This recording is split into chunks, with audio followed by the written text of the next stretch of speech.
जय हिंद दोस्तों, welcome to the सरकारी जॉब स्टडी पॉइंट। हमारी जो पीजीसीएल की क्लासेस चल रही है स्टैटिक जीके की, उसमें आज हम डिस्कस करने वाले हैं आगे के क्वेश्चन, जिसमें आपके प्रमुख क्वेश्चन रहेंगे नदियों से रिलेटेड। तो हमने कहाँ तक क्वेश्चन कल डिस्कस कर लिए थे, यहाँ पर आप देख सकते हो।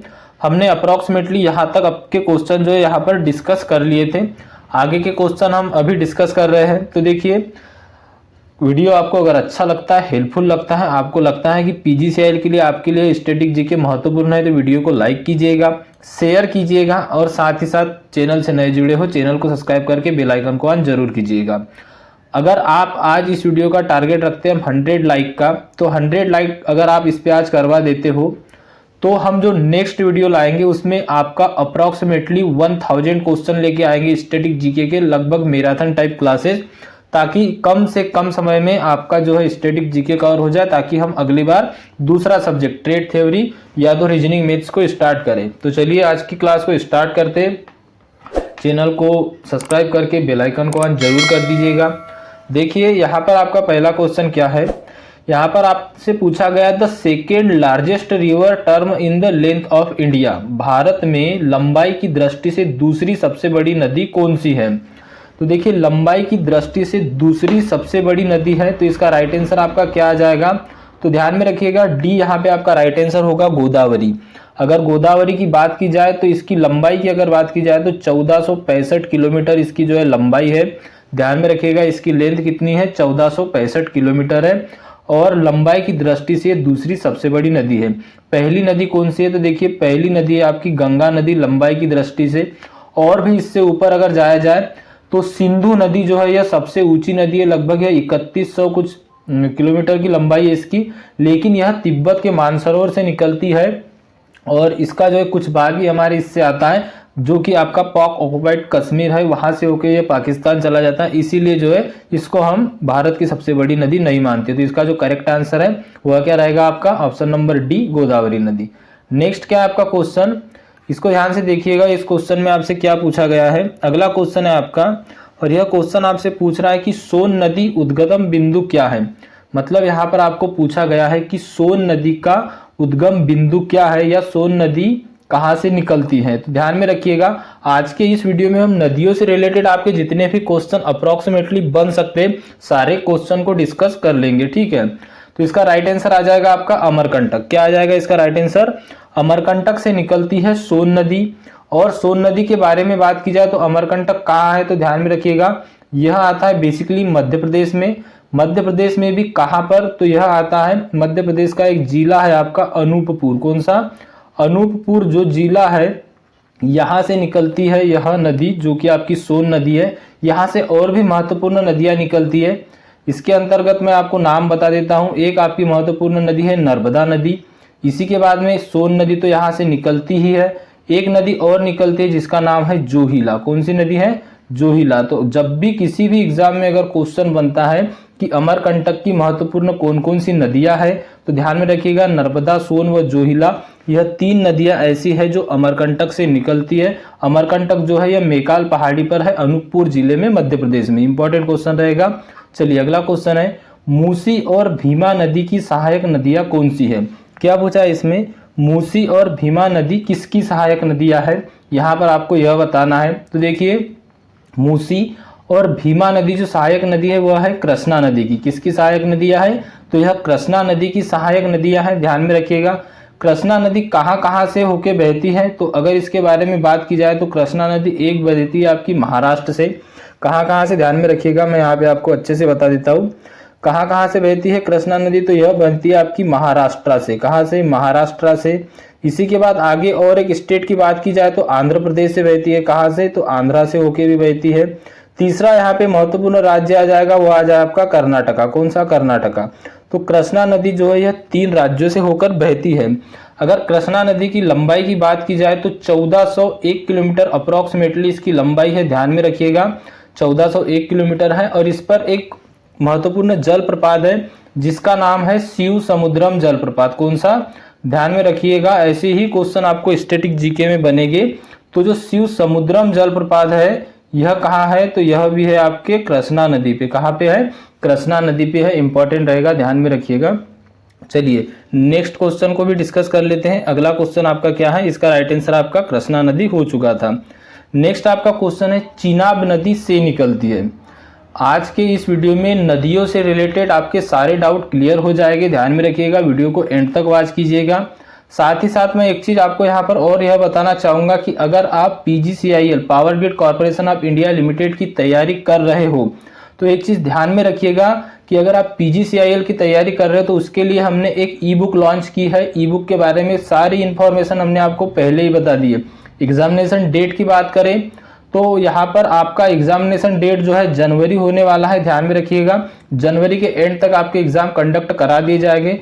आपको बेहतरीन ढंग से तैयारी करना होगा, चाहे वो आपका स्टैटिक जीके वाला पोर्शन हो या इसी के साथ में ट्रेड थ्योरी वाला पोर्शन हो या आपका मैथ्स वाला या रीजनिंग वाला पोर्शन हो, सभी आपके लिए इंपॉर्टेंट रहने वाले। देखिए मेरी 3 बातें ध्यान से समझिएगा।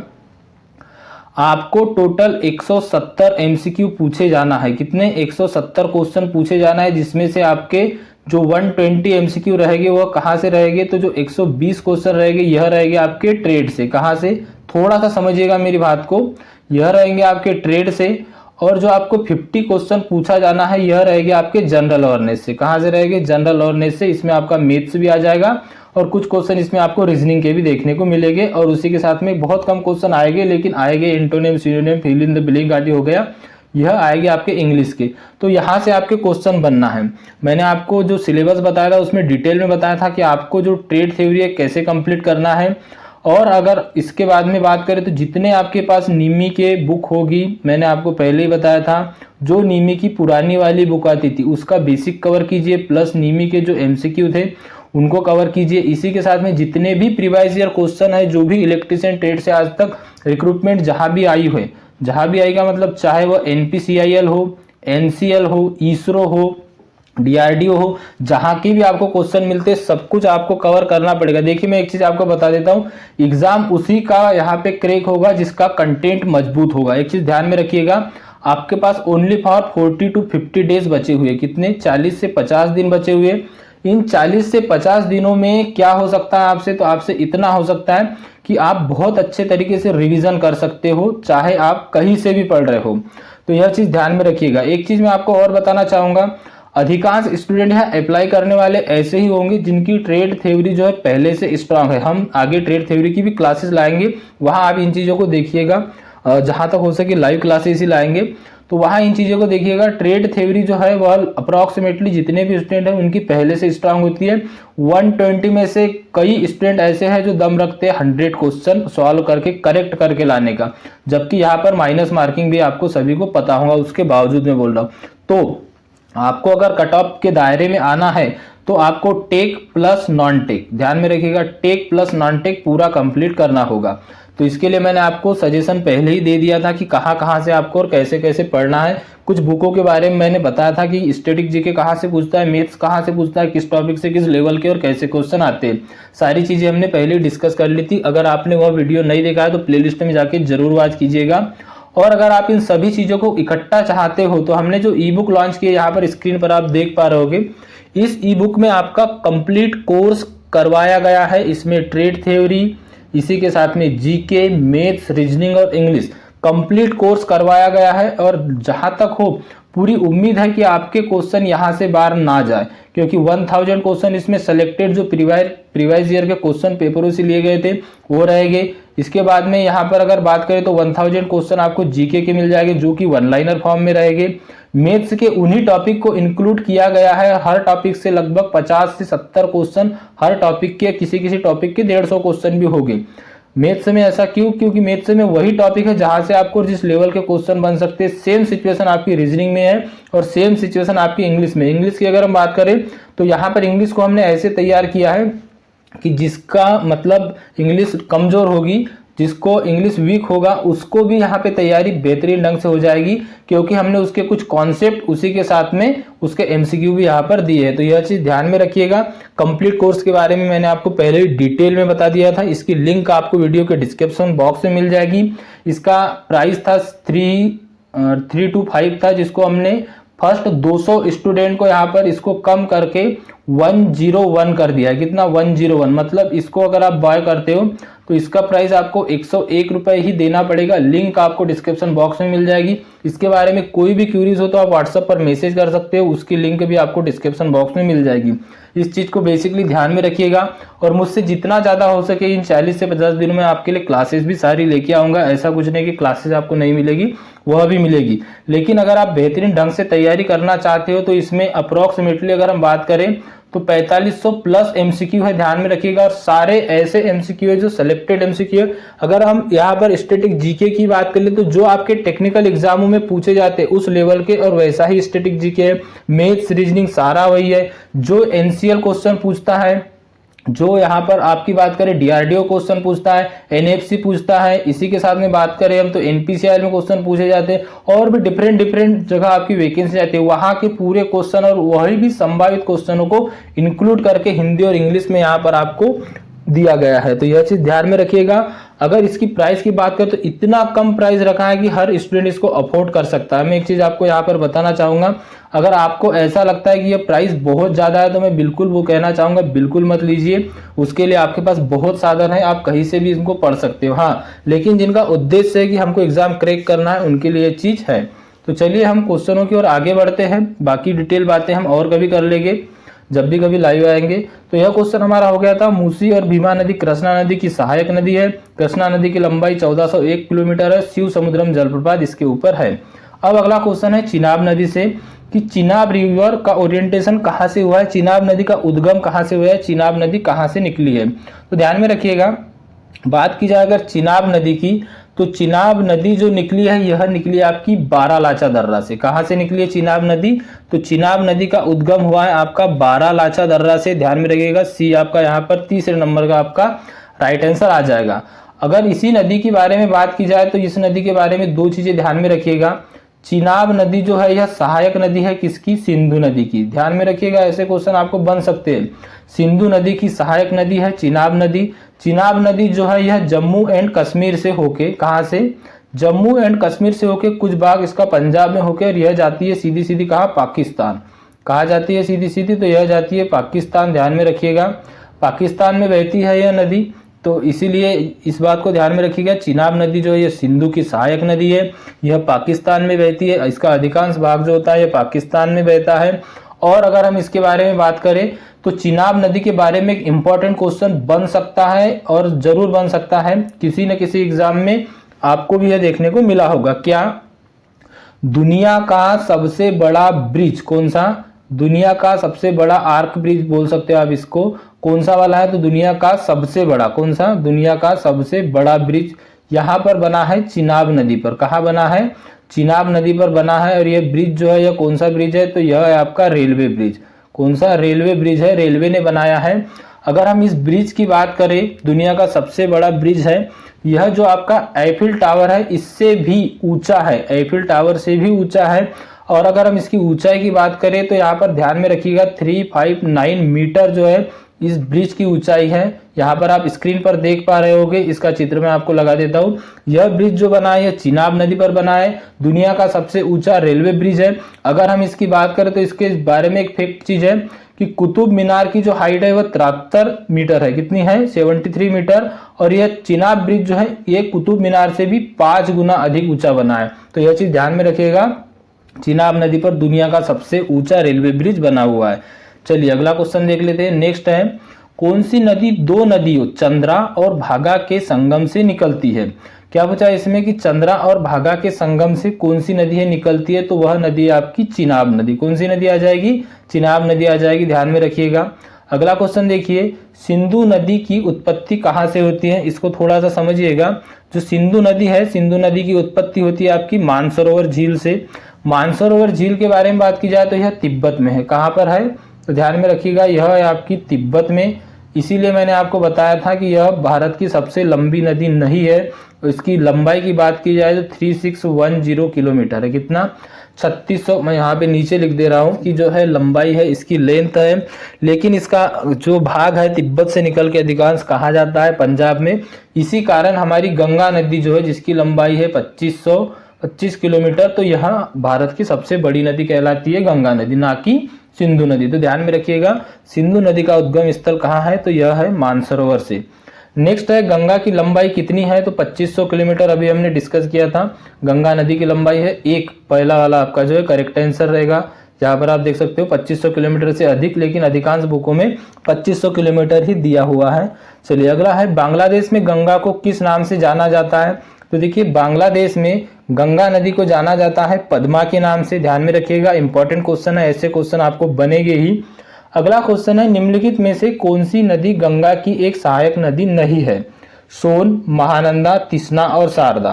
तो देखिए सोन नदी निकलती है अमरकंटक से और यह गंगा नदी में डायरेक्टली नहीं मिलती है। यहाँ पर हमको सहायक नदी के बारे में पूछा है, महानंदा भी नहीं है, शारदा भी नहीं है, तो कौन सी है, तिस्ना नदी जो है यह गंगा नदी की सहायक नदी है। इंपॉर्टेंट क्वेश्चन रहेगा, ध्यान में रखिएगा। नेक्स्ट क्वेश्चन है आपका विजयवाड़ा के पास कौन सी नदी अपना डेल्टा बनाती है, तो देखिए विजयवाड़ा के पास जो नदी डेल्टा बनाती है उसका नाम आ जाएगा कृष्णा नदी। कृष्णा नदी के बारे में हमने पहले ही डिस्कस कर चुके हैं, तो इसके बारे में हम ज्यादा डिस्कस नहीं करेंगे, लेकिन ध्यान में रखिएगा विजयवाड़ा के पास जो डेल्टा बनाने वाली नदी है वह है कृष्णा नदी। दोस्तों अगर आपको वीडियो अच्छा लग रहा है तो वीडियो को लाइक जरूर कर दीजिएगा, ताकि मुझे भी मोटिवेशन मिले और मैं आगे आपके लिए बेहतरीन क्लासेस लेके आ सकूं। नेक्स्ट क्वेश्चन है किस नदी को दक्षिण गंगा कहा जाता है। इस क्वेश्चन को थोड़ा सा समझिएगा। दक्षिण गंगा की बात की जाए तो गोदावरी नदी को दक्षिण गंगा कहा जाता है। इसमें थोड़ा कंफ्यूजन हर स्टूडेंट को रहता है, तो जब भी बात की जाए क्वेश्चन की, अगर आपको क्वेश्चन डायरेक्टली ऐसा पूछा जाए कि किस नदी को दक्षिण गंगा कहा जाता है, कौन सा बात की जाए जब भी दक्षिण गंगा की, यहाँ पर शब्दों पे थोड़ा सा ध्यान दीजिएगा। एक शब्द के कारण आपका आंसर जो है रॉन्ग हो सकता है, एक अंक कभी कभी ऐसा होता है कि सिलेक्शन से बाहर कर सकता है। क्या है, दक्षिण गंगा जो है यह गोदावरी नदी को कहा जाता है। गोदावरी नदी का ही एक और नाम है जिसको कहा जाता है वृद्ध गंगा। क्या कहा जाता है, वृद्ध गंगा भी कहा जाता है। क्वेश्चन अगर यहाँ पर पूछता है कि दक्षिण भारत की गंगा कौन सी, अगर क्वेश्चन पूछता है यहाँ पर कि दक्षिण भारत की गंगा, क्वेश्चन अगर ऐसा बनता है कि दक्षिण भारत की गंगा किसे कहा जाता है, तो वह कहा जाता है कावेरी नदी को। कौन सी नदी को कहा जाता है, कावेरी नदी को कहा जाता है दक्षिण भारत की गंगा। कावेरी नदी की अगर हम लेंथ की बात करें तो अप्रॉक्स 800 किलोमीटर है, ध्यान में रखिएगा। लेकिन दक्षिण गंगा की जब भी बात की जाए तो गोदावरी यहाँ पे आपका राइट आंसर रहेगा। इंपॉर्टेंट क्वेश्चन है, ध्यान में रखिएगा। अगला है माजुली नामक नदी का द्वीप निम्नलिखित में से किस नदी में स्थित है। इंग्लिश वाले अगर कोई स्टूडेंट हो गए तो मैं यहाँ पर इंग्लिश इसीलिए डिस्क्राइब नहीं कर रहा हूँ क्योंकि मुझे जानता हूँ अधिकतर स्टूडेंट यहाँ पे हिंदी वाले हैं। अगर आपको ऐसा लगे तो आप कमेंट बॉक्स में कमेंट करके बता दीजिएगा, नेक्स्ट क्लास में हम ऐसा भी करेंगे। तो क्वेश्चन है हमारा कि माजुली नामक नदी का द्वीप निम्नलिखित में से किस नदी पे स्थित है, तो ध्यान में रखिएगा ब्रह्मपुत्र नदी पे द्वीप स्थित है माजुली द्वीप। यह अधिकतर एग्जाम में पूछे गए क्वेश्चन है, पूर्ण संभावना है बनने की। नेक्स्ट है नारायणी नदी का दूसरा नाम क्या है, तो देखिए जो गंडक नदी है इसी का नया नाम या इसी का दूसरा नाम सेकेंड नाम जो है वह नारायण नदी है। किसका, गंगा नदी, गंडक नदी का।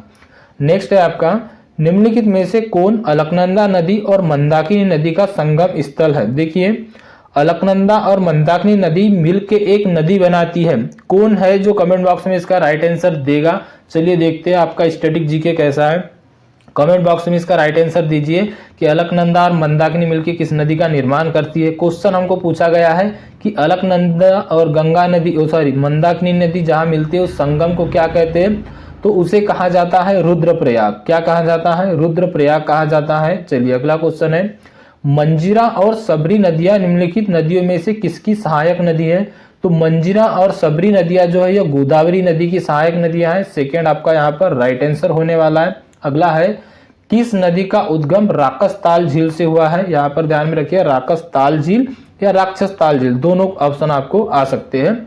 अगर थोड़ा मिस हो जाए तो इस बात से ध्यान में रखिएगा, राक्षसताल झील या राकसताल झील इसको कहा जाता है बेसिकली। तो यहाँ पर पूछा है कि राकसताल झील से कौन सी नदी निकलती है, तो यह निकलती है सतलज नदी। कहाँ से निकलती है, राकसताल झील से निकलती है सतलज नदी, ध्यान में रखिएगा। अगला है निम्नलिखित में से कौन सी नदी सूरत से होकर बहती है, महानदी, कीम, ताप्ती या रूपेन। देखिए ताप्ती नदी जो है यह सूरत से होकर बहती है।